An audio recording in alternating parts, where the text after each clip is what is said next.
السلام علیکم، S M news کے ساتھ میں ہوں احمد ندیم۔ اب بات کرتے ہیں موسم کی صورتحال کے حوالے سے۔ گوجرانوالا اور اس کے گرد و نواح میں بارش کے بعد موسم انتہائی خوبصورت دلکش ہو گیا۔ گرمی کا زور بھی ٹوٹ چکا ہے۔ موسم کو انجوائے کرنے کے لیے گوجرانوالا کے شہریوں نے سموسے پکوڑوں کے پوائنٹس کا رخ کر لیا۔ اس پر مزید دیکھتے ہیں سید مقدر رضا کی یہ رپورٹ میں۔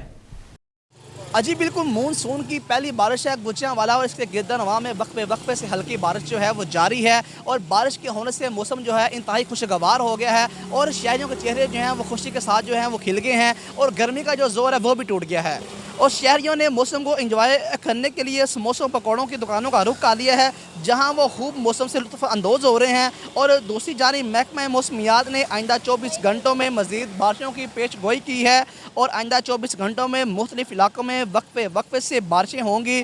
اور دوسری جانب انتظامیہ نے شہریوں کو خبردار بھی کیا ہے کہ ان کا یہ کہنا ہے کہ بارشوں میں غیر ضروری سفر سے گریز کیا جائے اور اپنے گھروں سے باہر نہ نکلیں، اور ساتھ ہی ساتھ انتظامیہ کا یہ کہنا ہے کہ بجلی کے جو پولز ہیں ان سے دور رہا جائے تاکہ احتیاط برتی جائے اور محفوظ رہیں۔ جی